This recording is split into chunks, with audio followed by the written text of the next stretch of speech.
ख़तमुन नुबुवत जी हिफ़ाज़त वाइदो आहे।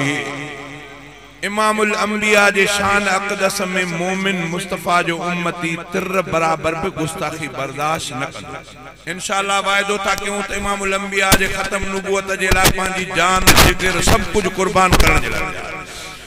कभी ख़त्मुन नुबुवत जी हिफ़ाज़त वाइदो आहे।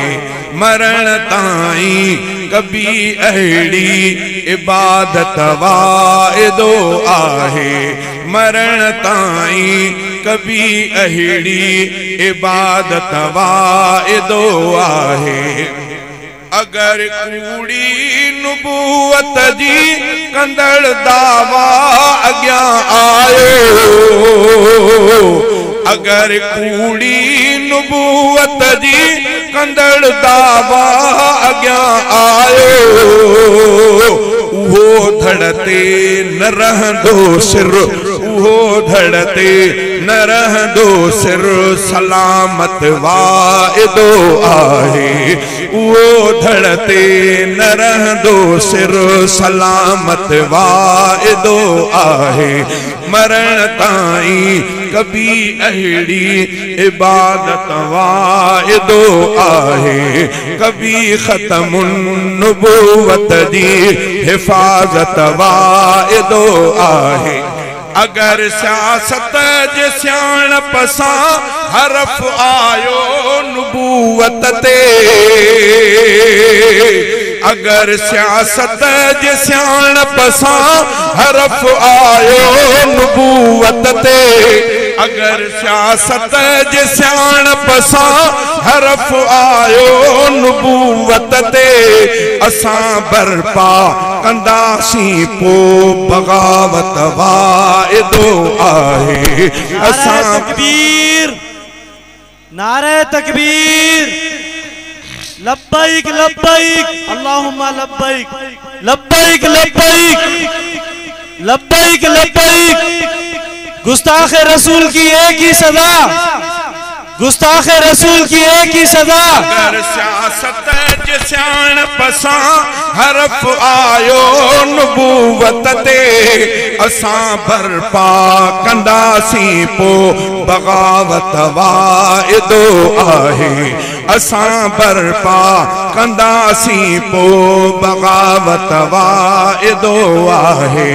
मरण ताईं कभी अहिड़ी इबादत वाइदो आहे।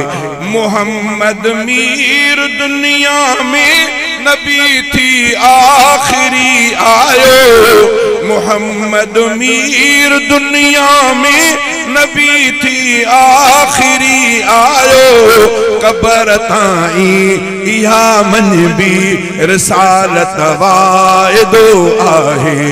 कबर ताईं इहा मनबी रिसालत वाइदो आहे।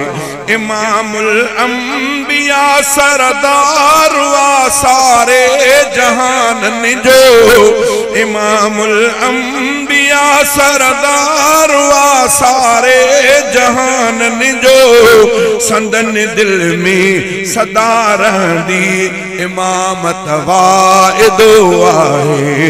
मरण ताईं कभी अहिड़ी इबादत वाइदो आहे। कभी ख़त्मुन नुबुवत जी हिफ़ाज़त वाइदो आहे। मुहम्मद जे नुबुवत ते अगर हमला रहा जारी। मुहम्मद जे नुबुवत ते अगर हमला रहा जारी।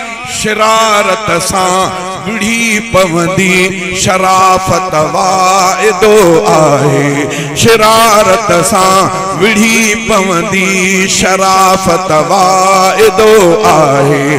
मरण ताईं कभी अहिड़ी इबादत वाइदो आहे। मुहम्मद जे नुबुवत जे अगर सोहराब पहरे में। मुहम्मद जी नुबुवत जे अगर सोहराब पहरे में। जॾहिं मिलंदी खिली वठ भी जॾहिं मिलंदी खिली वठ भी शहादत वाइदो आहे कभी ख़त्मुन नबूवत जी हिफाज़त वाइदो आहे मरण ताईं कभी अहिड़ी इबादत वाइदो आहे।